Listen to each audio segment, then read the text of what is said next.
Bonjour, bienvenue dans Chaleur Humaine, je suis Nabil Wakim.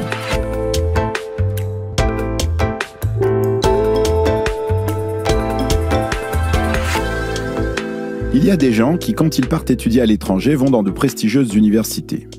Moi, c'était pas trop mon truc quand j'étais étudiant, alors je suis allé là où il restait de la place. Et c'est comme ça, un peu par hasard, que je me suis retrouvé en Andalousie, à Malaga, une ville qui est surtout connue pour ses anchois frits et ses aubergines au miel. À Malaga, la plage est assez moche, mais la mer est magnifique. Et c'est là, je m'en rappelle très bien, que je me suis formulé une évidence. Cette mer en face de moi, c'est la même que celle qui borde Beyrouth, au Liban, là où je suis né. Comme s'il y avait un grand fil tendu d'un bout à l'autre de la Méditerranée, des pays si différents, mais une seule mer qui a fait une grande partie de ce que nous sommes en Europe, au Maghreb, dans les Balkans, au Proche-Orient. Cette même mer dans laquelle j'ai passé les plus belles heures de ma vie et de mon enfance, de Byblos à Corfou, en passant par la calanque de Niolon à Marseille. Mais même moi, qui ai toujours adoré la Méditerranée comme une divinité, je me rends compte que plus le temps passe, plus je détourne le regard. À force de regarder s'accumuler les catastrophes climatiques sur le pourtour de cette mer que j'aime tant, je me sens triste et impuissant. En voyant les feux qui ont ravagé la Grèce en 2022, les vagues de chaleur de 2023 et encore en octobre 2024 les inondations massives dans la région de Valence en Espagne, j'ai parfois du mal à garder de l'espoir. Dans le jargon des scientifiques, on dit que la Méditerranée, c'est un hotspot du changement climatique. En français courant, ça veut dire que c'est un endroit qui se réchauffe plus vite que le reste de la planète. Et pour le dire encore plus clairement, qu'en fait, c'est peut-être en train de devenir une sorte de chaudron acide. Si on pense souvent aux conséquences sur le littoral, pour nous les humains, on oublie parfois que c'est la mer elle-même qui est en plein bouleversement, transformée par le réchauffement climatique et toutes les activités humaines. Or, si ce poumon bleu s'affaiblit, c'est toute la vie dans la mer et autour qui risque de devenir très difficile. Pourquoi la mer Méditerranée est-elle particulièrement menacée ? Qu'est-ce qui change dans cette mer si familière pour les humains comme pour les poissons ? Est-il possible de revenir en arrière pour protéger la biodiversité marine et limiter les effets du réchauffement ? Voilà, c'est de cela dont nous allons parler dans cet épisode de Chaleur Humaine. François Sarano est docteur en océanographie et plongeur. Il a fait partie pendant une douzaine d'années de l'équipage du commandant Cousteau, écrit de nombreux films et ouvrages sur les fonds marins et les espèces qui les peuplent. En particulier Le peuple de l'océan, en 4 épisodes. Il est un grand connaisseur des cachalots, et d'ailleurs son dernier ouvrage, paru chez Actes Sud, est un livre pas seulement pour les enfants, mais aussi pour les universitaires et les grands-pères, il tient à le préciser, dessiné par Pomme Bernaudot, et il s'appelle « S'il te plaît, dessine-moi un cachalot ». Il préside aussi l'association de protection de l'océan, Longitude 181.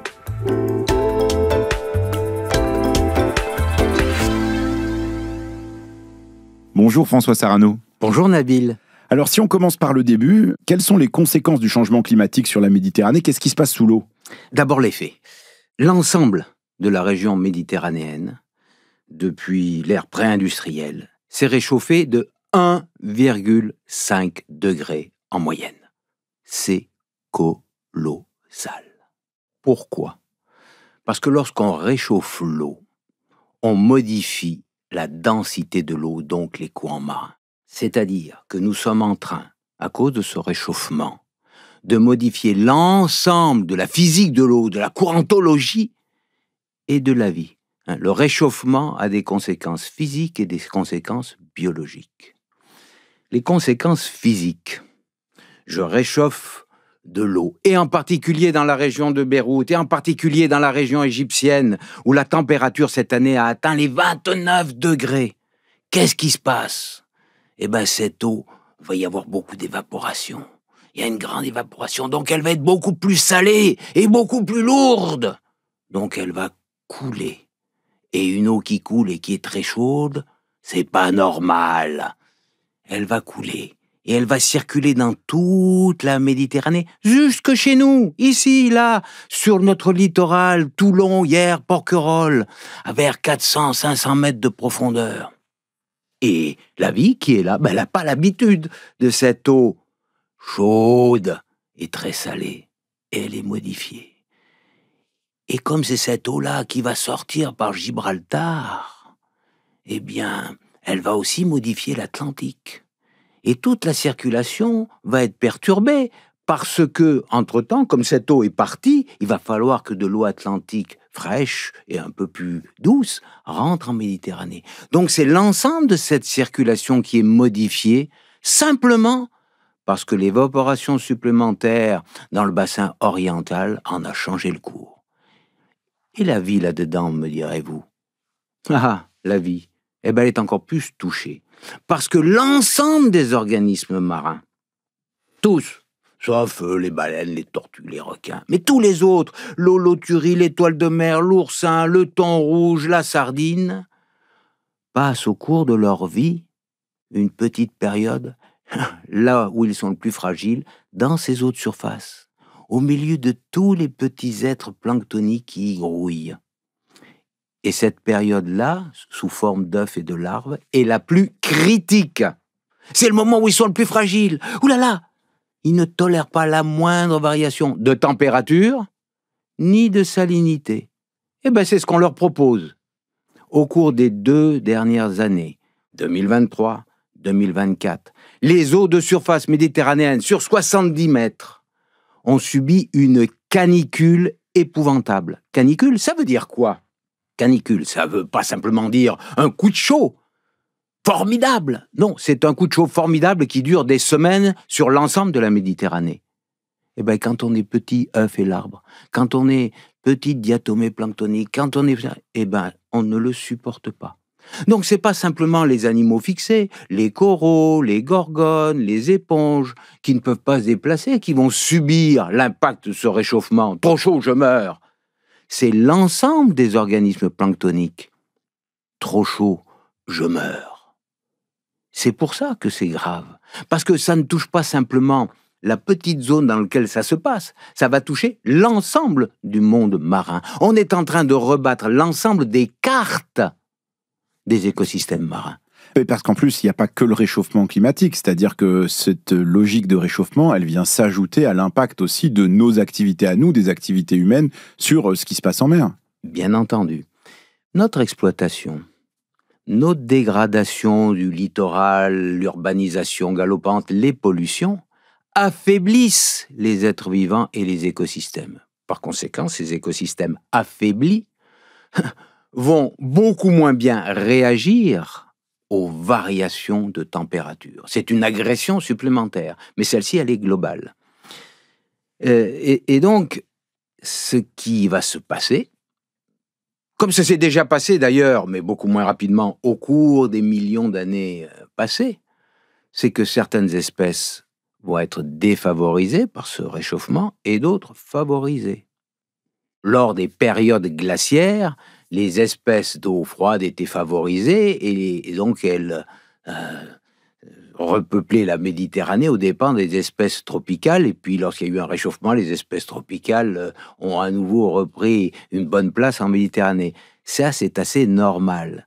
Mais ici, ça va se passer extrêmement vite et surtout, personne, pas d'intelligence artificielle pour nous dire qui va réussir, qui ne va pas réussir. Donc nous rentrons dans l'inconnu. Le monde, notre monde, le monde de vos enfants, le monde de ma petite fille Ayaté, de vos petits-enfants, est totalement inconnu. Mais il va être bouleversé, cela c'est sûr. Mais d'une certaine manière, si on prend le cas de la Méditerranée, certains pourraient dire, bon, après tout, est-ce que c'est si grave? Certaines espèces vont disparaître, de nouvelles vont prendre la place, un nouvel équilibre va se créer. Yes! C'est exactement ce qui va se passer. Sauf que nous, on a construit notre civilisation, notre monde, avec certaines espèces qui nous sont favorables. Et nous n'aimons pas du tout les nouvelles espèces que nous ne mangeons pas ou qui nous sont défavorables. Ah non, la vie, pas de souci, elle va y arriver très bien. Ça fait 3,8 milliards d'années qu'elle fait ça très bien. Elle en a subi des dégâts, elle en a subi des extinctions. Et ça marche très bien pour la vie, mais pas pour nous. Nous, on a décidé qu'on habitait ici, qu'on avait notre propriété ici, que nous avions nos champs ici, que nous exploitions telle espèce, et que la frontière était là, et que les pêcheurs, ils allaient... Non, ça va changer. Parce que les espèces qu'on voit arriver, on en voit arriver des tas de nouvelles en Méditerranée. Le poisson lapin, le crabe bleu, les bécunes, les barracudas, enfin, des tas d'espèces. Mais nous ne les voulons pas. On les aime pas. Mais la vie, elle s'en fiche. Mais elle remplace celle que nous aimions. C'est pas une histoire de la vie va-t-elle persister sur cette planète? La vie va persister sur cette planète. La vie se fiche de savoir si elle persiste sous la forme d'éléphants ou de bactéries. La vie, c'est la capacité à créer de la différence, de la complexification et des liens et à se répandre sur la planète. Peu importe pour elles les espèces. Mais pour nous, et pour moi en particulier, grand-père, j'ai souci d'offrir à ma petite fille un monde riche des espèces avec lesquelles j'ai nagé, que j'ai vues, qui sont belles, qui me gonflent de joie. J'ai envie de transmettre ça. Et encore une fois, suivant le point de vue qu'on adopte, celui de géologue ou de biologiste ou de grand-père, on ne voit pas tout à fait l'évolution, le bouleversement, le grand chambardement qui arrive de la même manière. Vous, dans les nombreuses positions que vous avez pu adopter, il y a la position de plongeur. Vous avez commencé à plonger dans la Méditerranée il y a peut-être 60 ans. Est-ce que vous pouvez nous raconter ce que c'était de plonger à l'époque dans la Méditerranée et aujourd'hui? C'est quoi la différence? À l'époque, peu de plongeurs. Des tas de sites de plongée vierges qui n'étaient pas exploités par les pêcheurs. Nous découvrions des falaises hérissées d'antennes de langoustes, avec au pied de ces falaises, dans les cavités, des homards. Mais quand je dis des homards, je pense que si je n'avais pas les poids et mesures que je notais précisément dans mes carnets de plongée, on me dirait que j'affabule. C'était partout, la richesse. On était inconscient, d'ailleurs, nous allions prélever à l'époque, dans les années 70, on était peu conscient de tout ça. Aujourd'hui, inimaginable de trouver des gros homards en Méditerranée et des langoustes plein les falaises. Ça n'existe même plus. Des cigales partout. Cigales de mer, c'est un crustacé qui est en voie d'extinction. Inimaginable. Eh bien, ce sont des plongées notées méticuleusement sur mon carnet de plongée dans les années 70, début 70. Aujourd'hui, le témoignage photographique, cinématographique de ces années-là est capital, parce qu'il nous met face à notre amnésie écologique. Qu'est-ce que c'est que l'amnésie écologique? Ça nous frappe tous. Parce que chacun d'entre nous considère ce qu'il découvre pour la première fois comme la situation originelle. Et il ne mesure donc au cours de sa vie que l'évolution entre cette situation originelle qu'il a vue enfant et la situation qu'il connaît adulte. Ainsi, il y a un glissement de référentiel de génération en génération. On oublie le référentiel de son père ou de ses parents ou de ses grands-parents.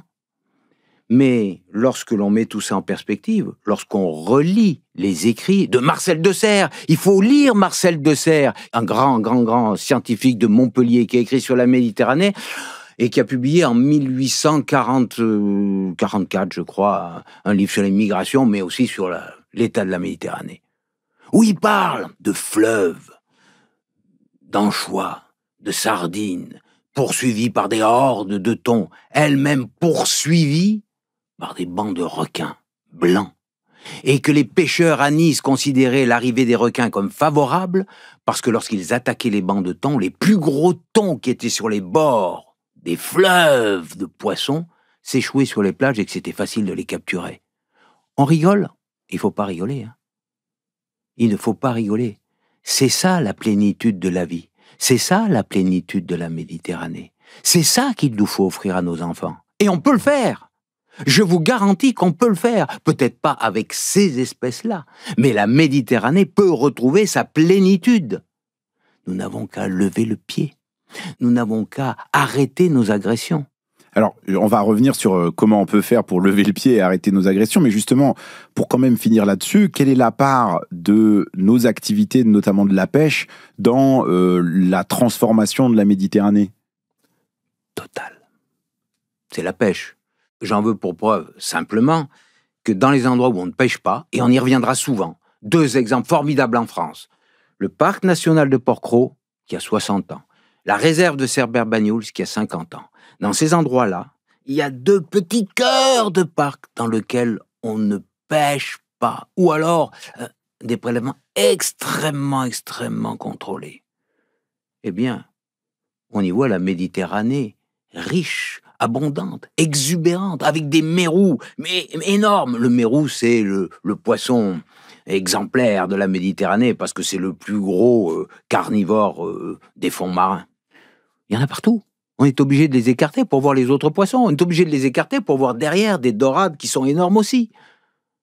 Et pourtant, ces deux régions, ces deux toutes petites zones, elles sont dans le même courant ligure qui transporte les mêmes pollutions. Elles sont aussi dans les mêmes zones de surface qui subissent le réchauffement. Qu'est-ce qui change? C'est pas la pollution, c'est pas le réchauffement. Et on verra pourquoi elles s'adaptent bien. C'est simplement le prélèvement. Mais alors justement, sur la Méditerranée, d'une certaine manière, c'est intéressant de voir aussi qu'une des conséquences de tout ça, c'est y compris des conséquences, non pas simplement en mer, mais sur Terre, pour les activités humaines. Par exemple, les pêcheurs, aujourd'hui, ils peuvent plus travailler de la manière dont ils travaillaient il y a quelques années. Complètement, mais je veux dire, c'est un lieu commun de le dire, et tout ça, on l'accepte. Mais, je dirais, si les pêcheurs du début du XXe siècle regardaient aujourd'hui les pêcheurs du XXIe siècle, ils rigoleraient en disant « Mais vous déployez tant d'énergie pour ramener si peu de poissons, mais c'est ridicule, restez à la maison. Il faut que nous revenions sur une gestion des pêches, de la plénitude, et non pas de la misère. Aujourd'hui, nous avons une gestion des pêches de la misère. Nous nous contentons d'éviter le grand effondrement, et nous déployons des efforts considérables pour avoir ce qu'on appelle le RMD, le rendement maximum durable. On essaye juste de tirer le maximum, de presser le citron au maximum, sans toutefois que l'espèce exploitée ne s'effondre. Ça, c'est déjà insuffisant, mais on oublie d'ailleurs qu'on ne se soucie pas du tout quand on exploite des dégâts collatéraux. Quand on pêche un chalut en Méditerranée, qu'est-ce qui se passe? Le chalut arrive sur le pont du bateau. Formidable! Et là, tous les yeux convergent vers ces espèces nobles que nous souhaitons vendre et consommer.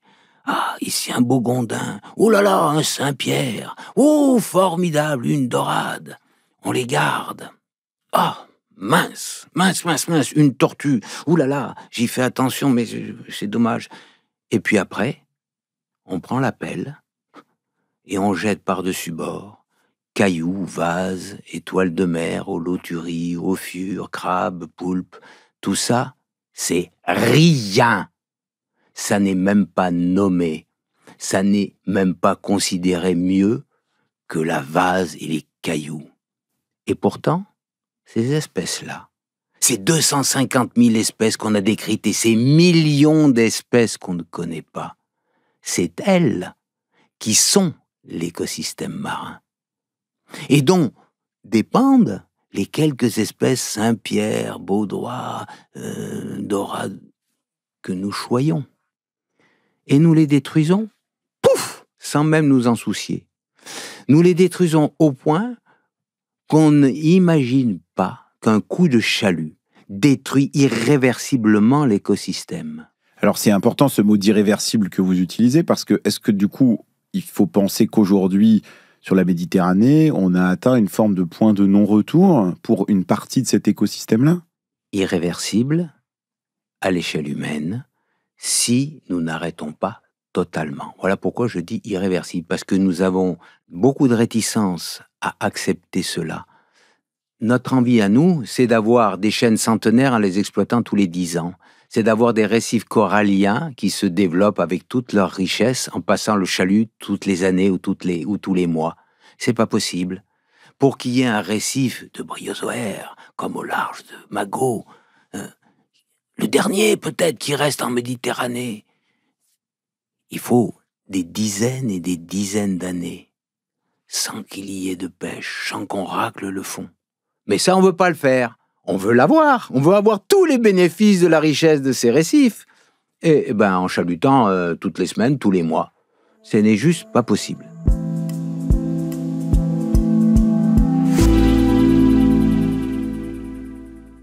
Mais vous, quand vous voyez ces contradictions-là et quand vous voyez cette évolution de la situation, ça vous fait pas complètement déprimer? Ça me fait... Oui, c'est lourd, c'est sombre, en ce moment c'est sombre. Mais il y a deux choses. La première, j'ai des enfants et j'ai une petite fille. Et je ne veux pas avoir à lui dire, je savais ce qui se passait et j'ai rien fait. Moi, j'ai nagé avec les requins, les baleines, les tortues, les dorades, les mérous. Et ça, j'ai pas su te les léguer. Et surtout, j'ai rien fait. Non, j'ai pas rien fait. Je vais faire quelque chose. Donc, espoir, désespoir, ça change rien. Never give up. On va y aller. Et je crois que c'est vraiment important. Et c'est vrai qu'il y a des jours où il faut beaucoup de motivation pour que on se mette en route avec notre association Longitude 180. C'est lourd, oui. On prend un manteau de plomb tous les matins sur les épaules. Mais on sait pourquoi et pour qui on le fait. Parce que même si vous dites qu'on ne sait pas de quoi notre avenir sera fait, la Méditerranée, on a quand même, en tout cas, toutes les raisons de penser que dans les années qui vont venir, ça va pas très bien se passer. L'eau, elle va devenir plus acide, elle va devenir plus chaude, les canicules vont se multiplier, il va y avoir plus d'espèces dites invasives. C'est un peu à ça qu'il faut s'attendre, non? Voilà. Alors, j'aime bien le mot les espèces invasives. L'histoire du monde, et nous-mêmes, nous sommes une espèce exogène et pas invasive. Ce que je veux dire par là, c'est que l'histoire du déplacement des populations ou des individus, des explorateurs, c'est l'histoire du vivant. Mais c'est que ça.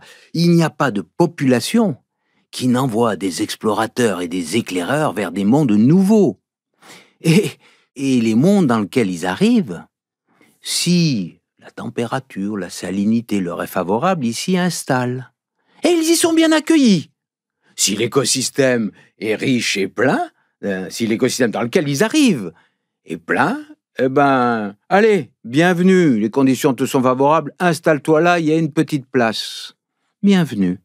Et cette espèce exogène, bienvenue, va enrichir les interdépendances, la richesse de la biodiversité de cet écosystème.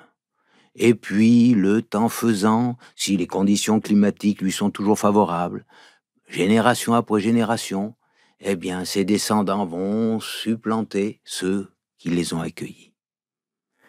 Mais ce qui se passe aujourd'hui, dans cette Méditerranée détruite par les chaluts et par notre exploitation et par la dégradation des milieux des habitats littoraux, c'est que les espèces exogènes, elles arrivent au milieu d'écosystèmes ravagés, où il n'y a plus personne pour les accueillir et les retenir. Par conséquent, ces espèces-là, elles deviennent brutalement, au lieu d'enrichir, envahissantes.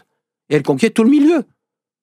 Parce qu'à la fois, il n'y a personne pour leur dire « écoute, je vais te faire une petite place, il n'y en a pas trop, installe-toi là ». Elles ont toute la place. Et surtout, elles ont de la nourriture souvent en abondance, puisqu'on a détruit ceux qui mangeaient la même nourriture et qui seraient rentrés en compétition avec elles. De quelles espèces on parle, par exemple? Toutes les espèces qu'on pêche. Vous savez que la Méditerranée, quand même, c'était une mer pleine de requins. Il y avait des requins marteaux. Jusque dans les années 80, il y avait des requins marteaux en Méditerranée. L'espèce la plus abondante, c'était le requin bleu, c'était le requin à taupe, c'était le grand requin blanc. Il y avait beaucoup de requins. Où sont-ils? Mais est-ce que le fait que la Méditerranée soit quasiment une mer fermée, est-ce que ça joue un rôle important là-dedans? Est-ce que ça change quelque chose par rapport à d'autres mers ou d'autres océans? Ça change quelque chose formidablement. La plupart des espèces méditerranéennes restent en Méditerranée, au point que on dit que c'est un hotspot de biodiversité, parce que ces espèces restant dans ce petit milieu-là se sont différenciées des autres espèces de l'Atlantique. Mais il y a quand même toujours des échanges, il ne faut pas les négliger, et heureusement, parce qu'il n'y avait pas l'Atlantique, il n'y aurait plus de Méditerranée. Et dans cette mer Méditerranée, donc, qui est soumise au changement climatique, nous apportons plus d'espèces exogènes que partout ailleurs. Pourquoi? Parce que depuis maintenant 70 ans, nos gros bateaux de commerce, cargo, pétroliers, amènent en Méditerranée, dans leurs eaux de ballast, des espèces étrangères, sous forme de plancton. Vous savez que dans les bateaux, ils remplissent leurs cuves d'eau de mer dans l'endroit où pour compenser les déchargements qu'ils font. Donc, ils vont prendre de l'eau de mer en mer de Chine et ils vont venir vider ces cuves d'eau de mer en Méditerranée au moment où ils vont prendre du pétrole ou une autre cargaison. Et ces cuves sont pleines de ces fameux petits végétaux et animaux planctoniques qui viennent d'ailleurs et qui, normalement, ne peuvent pas s'installer. Mais, au profit du changement climatique, ils vont peut-être trouver des conditions qui leur sont favorables. Et ils vont donc, espèces exogènes, pouvoir devenir espèces invasives parce que l'écosystème est complètement détruit. Et pourquoi je dis que la Méditerranée est le plus sensible? Ben c'est l'endroit où le commerce mondial est le plus intense et où il y a le plus de ces bouleversements liés à l'arrivée d'espèces exogènes sous forme d'œufs et de larves. Ça ne serait pas un problème si les écosystèmes méditerranéens étaient dans leur plénitude passée. Parce que ces espèces s'ajouteraient, enrichiraient le monde marin. Mais là, les écosystèmes sont si affaiblis, de ce côté-là, la pêche était si intense qu'il ne reste rien. Par conséquent, elles deviennent invasives. Ce que je trouve difficile à accepter comme idée, c'est que, par exemple, sur le climat, si on faisait tous les bons efforts, qu'on était sur la bonne trajectoire, qu'on était en train de baisser nos émissions de gaz à effet de serre, eh ben en fait, on va voir quand même les températures se stabiliser. Ça va prendre du temps, mais ça va quand même finir par arriver. J'ai l'impression que dans la mer, c'est pas le cas. Quelque part, le processus, il est déjà engagé. Il y a une inertie qui est beaucoup plus forte, en fait. L'ampleur et l'inertie du changement climatique en cours est telle que nous ne pouvons pas aujourd'hui arrêter la modification, arrêter le changement. En revanche, c'est pas la peine d'en rajouter une louche. C'est pas la peine de contribuer encore plus. L'inertie donc et l'ampleur du phénomène est telle, c'est que ça change et ça va changer. Alors sur qui s'appuyer? Je reviens toujours à la même chose, sur les réserves marines.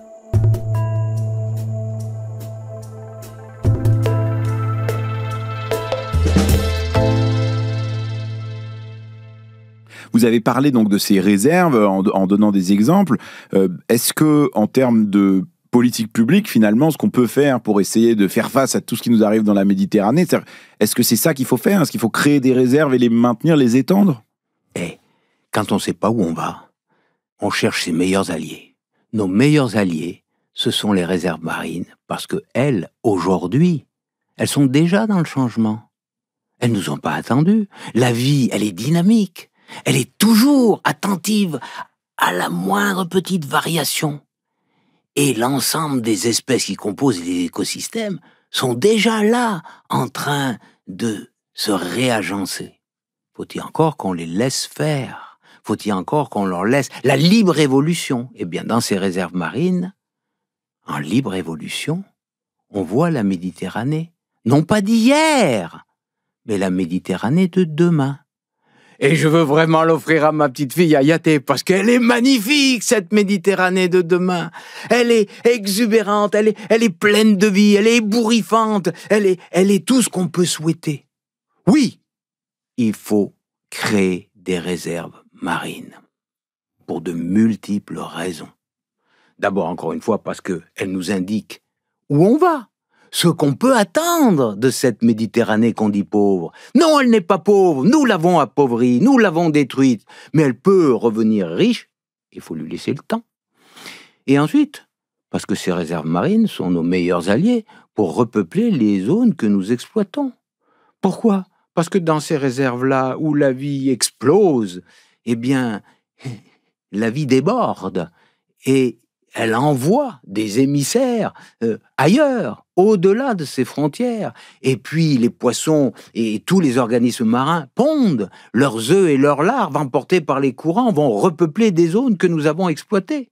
Ça, c'est-à-dire que si on avait plein de réserves marines qu'on arrivait à développer en Méditerranée, ça aurait un effet positif sur l'ensemble de la mer? Yes, sérieusement. Je serais un politique, je multiplierais les réserves marines, parce que je suis sûr qu'à assez court terme, les résultats seront formidables. Ça veut dire quoi, et que tout le monde voudrait me réélire. Dès 5 ans, on sent le changement. Et après ça, il faut attendre, alors là, plusieurs dizaines d'années, pour retrouver un écosystème mature. Un écosystème mature, c'est un écosystème dont les espèces à durée de vie longue sont riches de leurs plus vieux individus. Vous avez un chêne qui est sous forme de gland, un de 10 ans, un de 50 ans, un de 500 ans, et un arbre mort, un chêne mort. L'ensemble de ces arbres joue un rôle capital pour l'écosystème. Vous vous rendez bien compte que le chêne de 500 ans, c'est celui qui fait l'humidité, celui qui fait l'ombre, c'est celui qui accueille le pic noir, qui accueille un mycélium formidable, et que le gland, il est indispensable au renouvellement. Bref, nous avons oublié ça. Nous avons oublié qu'à génome égal ou à espèce égale, la biodiversité, elle est constituée de l'ensemble des classes d'âge. En privant la forêt de l'arbre mort, essentiel au retour des sels minéraux et des nécrophages, et du chêne de 500 ans, essentiel à la vie de la forêt était très fragile. C'est ce que nous faisons dans les écosystèmes marins. Nous avons enlevé toutes les espèces à durée de vie longue, les coraux, les bryozoaires qui faisaient des récifs, et les grands poissons qui constituaient cette plénitude. Et nous avons fragilisé les écosystèmes. Et donc, ils ne peuvent pas réagir correctement au changement. Mais, dans les réserves marines, comme Porquerolles, Porquerolles plutôt, et Cerbère Banyuls, qui ont 50 ans, 60 ans, eh bien, on retrouve à nouveau ces grands individus et ces espèces. On parle toujours du mérou, mais il y a des tas d'autres espèces à durée de vie longue, un peu plus microscopiques, mais qui font des récifs lorsqu'elles sont coloniales et qui accueillent. Elles sont là, elles ont eu le temps. Il faut laisser le temps au temps. On ne peut pas avoir un récif corallien de 500 ans si on passe un chalut. On ne peut pas avoir un herbier de Posidonie de plusieurs dizaines ou même milliers d'années si on passe un chalut ou si on l'arrache avec une ancre. On avait eu cette conversation ici avec Laurent Tillon justement sur les forêts, en parlant justement de cette capacité à préserver la biodiversité en la laissant se développer. Mais ce qu'on entend ces derniers mois, il y a une musique qui monte sur l'idée de la compensation de la biodiversité, c'est-à-dire avec l'idée de dire, oui, on est obligé dans nos activités humaines d'avoir un impact à certains endroits, et donc il faut préserver à d'autres parce que tout ça va finir par s'équilibrer. Vous, qu'est-ce que vous pensez de ça ? C'est un discours d'économiste qui connaît rien au vivant. Le vivant, ça ne se hiérarchise pas. L'autre chose, compenser ? Compensons. 1 mètre carré de Posidonie. 1 mètre carré, c'est rien du tout. Si, c'est 1000 ans. Je voudrais, monsieur, que vous compensiez non pas le mètre carré, mais le mètre carré et sa masse, c'est-à-dire que vous me payez les dégâts écologiques que je vais devoir réparer. En 1000 ans, vous allez payer pour 1000 ans. Et c'est ça qu'on oublie, le facteur temps. Un récif corallien, c'est pas simplement des acropores, des poecilopores, des favias, Non. Je veux pas, moi, tant d'espèces. Je veux le même âge. Parce que si vous me donnez une bouture qui fait 2 cm, c'est pas la même chose du point de vue écologique que une colonie qui fait 1,50 m de diamètre. Elle accueille pas tout à fait la même population, les mêmes espèces de poissons, d'éponges, de tout ce qui peut vivre au sein de cette colonie. Un mérou, vous pouvez me donner un bébé mérou, mais moi je veux un mérou de 60 ans. Monsieur, il va falloir attendre 60 ans pour que vous puissiez me rembourser ce mérou de 60 ans. Et le mérou de 60 ans, il n'a pas les mêmes interdépendances avec le milieu que le mérou de 1 an. On a trop tendance à croire que la biodiversité, c'est une collection d'espèces juxtaposées, ou, aujourd'hui on l'entend, une collection de génomes. Déjà, on en est à l'échelle individuelle. Mais je pense que c'est encore une erreur. Pourquoi ? Parce que à génome égal, les liens que l'individu tisse avec le milieu sont différents. La tapisserie du vivant mieux que la toile du vivant, elle est résiliente parce qu'elle est tissée par ces millions et milliards de fils qui unissent les individus entre eux. Et encore une fois, ils changent avec l'âge. Un individu ne se définit pas par sa forme, elle se définit par les liens que je tisse avec vous. C'est ça qui fait force pour la société ou pour l'écosystème. Un individu, c'est un nœud d'interdépendance. Singulier, parce que je suis unique, génome, mais c'est ces interdépendances. Et donc un écosystème mature, c'est l'écosystème qui tend à avoir le plus grand nombre d'interdépendances. C'est comme ça qu'il est résilient. Et donc quand on pense, je finis sur l'histoire de compensation, il faut compenser à âge égal. Et un herbier de Posidonie, c'est pas des mètres carrés, c'est pas une pelouse comme le Parc des Princes, on peut en mettre une nouvelle. C'est des milliers d'années. Alors compensons. Oui, mais on pourrait d'une certaine manière opposer à ce discours-là, dire bon bah d'accord, en fait si c'est comme ça, si tous ces écosystèmes sont connectés les uns aux autres, si c'est une histoire d'interdépendance, bah alors il faut tout arrêter. Il faut arrêter la pêche, il faut arrêter les activités en mer, il faut arrêter de plonger, c'est pas simplement qu'il faut lever le pied, c'est-à-dire est-ce qu'il n'y a pas un risque là-dedans de se dire en fait ça nous amène à conserver le vivant dans un état tel qu'il est aujourd'hui alors qu'en fait il est toujours en mouvement? Pas du tout. Vous évoquez Laurent Tillon, j'évoque Baptiste Morisot. Il faut trouver avec les autres vivants un ajustement qui fait que nous puissions vivre. Nous avons droit d'existence, nous les humains, nous avons droit de nous nourrir, nous avons droit de manger les autres. Mais nous avons devoir de considération, devoir d'égard. Je vais ajuster mes égards aux autres vivants. Je ne vais pas priver ma famille de se nourrir. Je ne vais pas priver mon ami Fernand Voisin, marin-pêcheur, de pêcher du poisson. Mais je vais réfléchir à 2 fois aux dégâts collatéraux que je vais faire quand je pêche ce poisson ou quand je mange. Est-ce qu'il est nécessaire de détruire les crabes, les étoiles de mer, les oursins, pour prélever un bar, pour prélever une baudroie? Est-ce qu'on ne peut pas faire autrement? Il y a moyen de trouver sa place. Et c'est justement la chance que nous avons aujourd'hui, ce grand chambardement-là, qui nous remet en question. C'est une chance de nous replacer mieux au sein de ce vivant dont nous avons besoin, de retisser de nouvelles alliances. Je ne fais que plagier encore une fois ce que dit magnifiquement Baptiste Morisot dans son livre L'Inexploré. Formidable. Oui, on est vivant parmi les vivants. Nous sommes des omnivores et nous mangeons d'autres vivants. Donc il n'est pas question de tout arrêter. Il est question de réfléchir à la relation qu'on tisse avec les autres en l'ajustant. Dans cet ajustement, est-ce que vous y voyez, vous aussi, un changement dans votre pratique de plongeur? Quel conseil vous donneriez aujourd'hui aux gens qui veulent plonger, découvrir la Méditerranée, mais qui pour autant risquent aussi de participer à des impacts négatifs sur la mer? Oui, je pense que le plongeur, c'est pas celui qui a l'impact le plus négatif. Voilà, l'ajustement, il est intéressant avec la plongée parce que, nonobstant l'utilisation de bateaux à moteur pour aller sur les sites et puis un dérangement assez modeste puisqu'on ne touche pas les animaux marins de la faune marine, il y a une découverte formidable qui lève l'indifférence et qui amène chacun à se dire « Ah, cette vie-là, elle a sa place.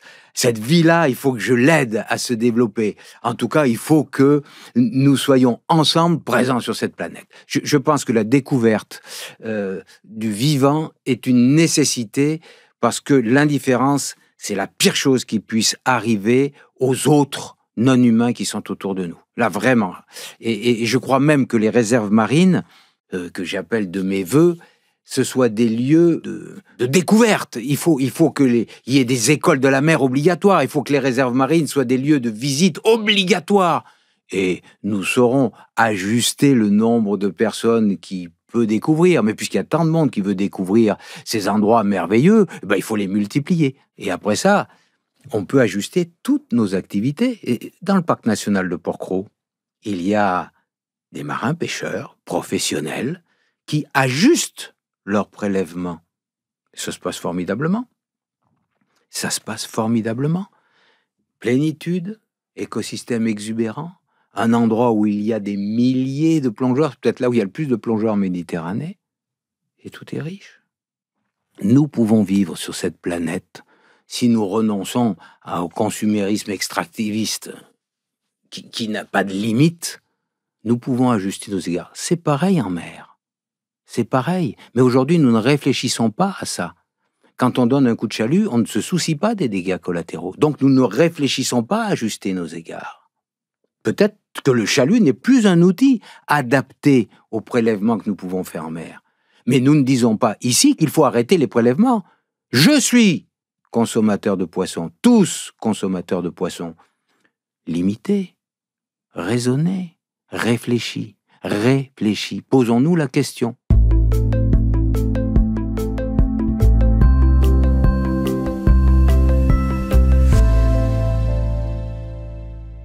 Justement, on en arrive à ce moment-là où je peux vous demander comment vous vivez cette question-là à un niveau plus personnel. Vous l'avez dit, vous continuez à manger du poisson. Est-ce que vous avez évolué dans vos pratiques alimentaires ces dernières années? Oui, j'ai beaucoup évolué. Oui, je continue à manger du poisson. Très peu. Excuse-moi, Fernand. Fernand Voisin, c'est celui qui m'a offert mon doctorat d'océanographie parce qu'il m'a accepté sur son bateau de pêche il y a, dans les années 78-83. Et quand je mange du poisson, je sais ce que je mange, c'est du diamant. Je sais que c'est précieux et j'y fais honneur. Mais avec mon épouse Véronique et en famille en général, on a beaucoup modéré notre consommation de protéines animales. Mais nous en mangeons et quand nous sommes invités, nous faisons honneur à ce qui nous est offert. Le lien qui s'établit lorsqu'on est autour d'un repas, et il faut faire en balance. Et peut-être plus important que de renoncer à « je mange pas de viande ». Voilà. Est-ce qu'il y a d'autres domaines dans lesquels il y a des choses que vous avez changées, par exemple sur les transports? Tout. J'allais dire, on a changé sur tout. Parce que d'entrée, on se pose la question. Est-ce que ce que nous allons faire est durable? Est-ce que c'est équitable? Est-ce que ça vaut la peine d'être fait? Nous voyageons, nous faisons une étude depuis maintenant plus de 10 ans avec une famille de cachalots à l'île Maurice. Ce voyage à l'île Maurice, on se pose la question chaque année. Est-ce qu'on va y aller? Est-ce que ça vaut la peine? Aujourd'hui, après avoir réfléchi, nous nous sommes dit oui, ce déplacement à l'île Maurice en avion vaut la peine parce que cette étude unique, exceptionnelle, qui a maintenant plus de 10 ans, il faut la continuer. C'est ce temps long passé avec les mêmes amis, les mêmes cachalots, le même clan, qui donne de la valeur à l'étude que nous menons. Donc, l'interrompre serait, je crois, préjudiciable. En revanche, nous avons renoncé, tous les deux, à un voyage en Antarctique qui nous était payé et où je devais faire quelques conférences. Je suis jamais allé en Antarctique et j'avais vraiment envie d'y aller. Mais je crois que c'est plus de saison. Et donc, on a dit non. Et alors, justement, est-ce qu'il y a une œuvre de fiction, un livre, un film, quelque chose qui vous a particulièrement marqué, que vous aimeriez partager, qui vous inspire aussi sur ces sujets-là et qui pourrait peut-être inspirer d'autres? Il y a beaucoup. Il y a un film que je conseille de voir, c'est Océan, de Jacques Perrin et Jacques Cluzot, qui est un film qui pose une question magnifique. L'océan, c'est quoi l'océan? Et quand on y réfléchit bien, les scientifiques répondent toujours 360 millions de kilomètres carrés, 250 000 espèces. L'océan, c'est la vie. Et il faut vivre dans l'océan pour comprendre la vie. Il faut le vivre. En gros, on en arrive à dire vivez les choses. C'est ça le film Océan et c'est éblouissant. Des livres, je citais tout à l'heure le livre L'Inexploré chez Wild Project de Baptiste Morisot, qui pose la question du retissage de nos relations avec les autres vivants, aujourd'hui, dans cette grande période où on ne sait plus où on va, où tout est chamboulé, où on ne sait plus si le mouton c'est un animal de compagnie ou de la viande, où on ne sait plus, on s'interroge sur tout et où on rentre dans une période d'incertitude. C'est un livre bouleversant. Il y a un autre livre intéressant qui est 20 000 ans, l'histoire des 20 000 dernières années depuis la fin des glaciations, qui a été écrit par mon ami Stéphane Durand chez Actes Sud, collection Monde Sauvage. Et on se rend compte de toute l'histoire de notre tissage des relations du monde moderne avec le vivant qui était exubérant quand nous y sommes arrivés. Et puis il y a un livre, voilà, Les Racines du ciel, Romain Gary. Je pense que lui, il dit tout sur notre humanité et ce qu'elle pourrait être. Merci François Sarano. Merci beaucoup Nabil.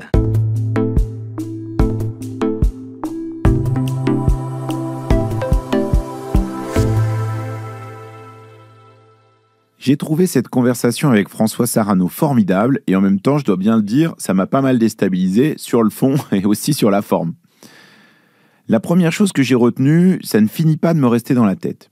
Le réchauffement de la Méditerranée est en marche et il n'y a pas grand-chose pour l'arrêter. Le processus est lancé, en fait. Les canicules sous-marines sur 70 mètres de ces 2 dernières années, ce n'est que le début. Ça me fait forcément penser que la Méditerranée, ça sera plus jamais comme avant et c'est pas facile d'accepter cette idée-là.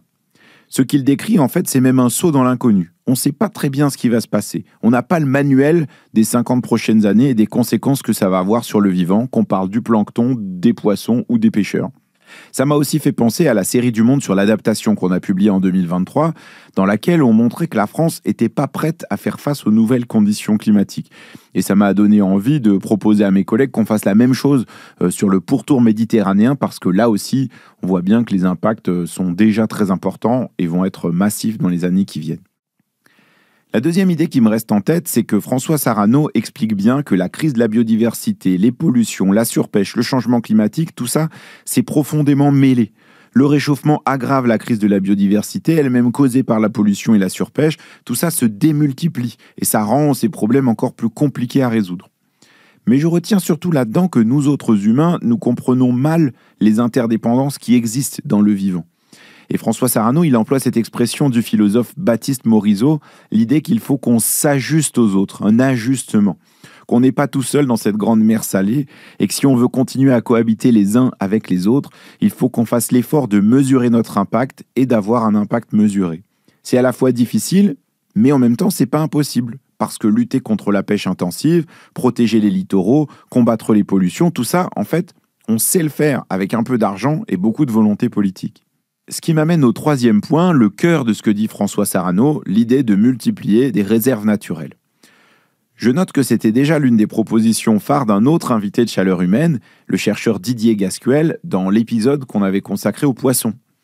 Il expliquait que si on veut pouvoir pêcher demain, il faut laisser les poissons tranquilles maintenant. François Sarano, lui, va un cran plus loin, en disant que laisser la mer tranquille maintenant, c'est ça qui va nous permettre de vivre demain.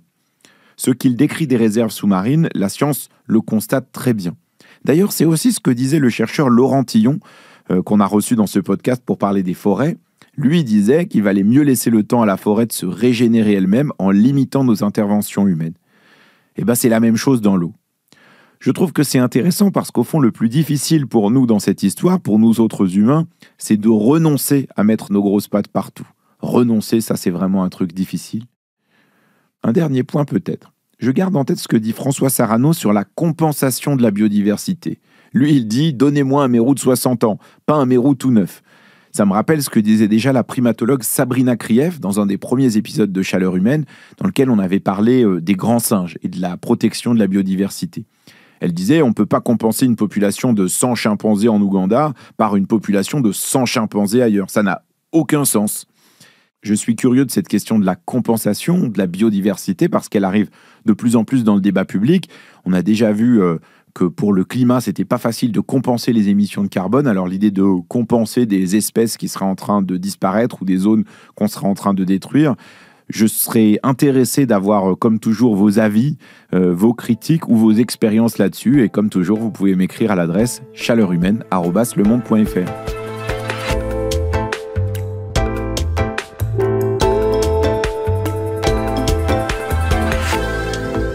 Merci infiniment d'avoir écouté cet épisode de Chaleur Humaine, un podcast de la rédaction du Monde.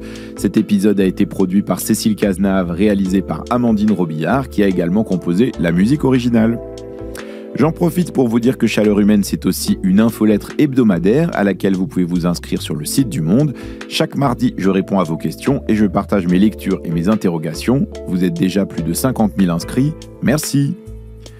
Si vous êtes encore là, prenez le temps de m'écrire pour me dire si cet épisode vous a donné envie de plonger dans la Méditerranée ou au contraire de détourner le regard de cette mer que nous aimons tant. Comme toujours, vous pouvez m'envoyer vos critiques, vos avis et une portion sobre mais gourmande de caviar d'aubergine avec un filet d'huile d'olive à l'adresse chaleurhumaine@lemonde.fr. Si vous en avez marre des emails, vous pouvez m'écrire par courrier au journal Le Monde 65 avenue Pierre Mendès France, 75 013 Paris. Si vous aimez ce podcast, vous pouvez vous abonner sur votre application favorite, vous pouvez le partager à vos amis ou ajouter des commentaires et des étoiles. Et je ne peux pas vous laisser repartir sans une recette très méditerranéenne, une de mes préférées, la shakshuka. Il en existe des milliers de recettes et je crois qu'elles sont toutes valables. Une des manières les plus simples et les plus rapides, c'est de faire revenir dans une poêle avec de l'huile bien chaude 3 poivrons coupés en lamelles, 2 oignons bien coupés avec un tout petit peu de sucre, mais pas trop. Tout ça à feu bien vif pour que ça caramélise un peu. Là, vous ajoutez 6 grosses tomates ou, si c'est pas la saison, 2 boîtes de tomates pelées, du thym haché, un peu de persil, un peu de coriandre. Et là, hop, on baisse le feu. On fait revenir à feu doux une vingtaine de minutes. Vous pouvez ajouter du cumin et des feuilles de laurier si vous avez ça. Si vous avez fait tout ça dans une grande poêle, vous faites des trous dans la préparation et dans chacun des trous, vous cassez un œuf. Et ensuite, vous couvrez votre grande poêle pour laisser les œufs cuire tranquillement après avoir salé et poivré. Moi, j'aime bien manger ça avec du pain grillé et du fromage de brebis un peu frais et ça suffit à mon bonheur. Merci encore 1000 fois de votre écoute et de votre intérêt et bravo, et merci d'être resté jusque-là.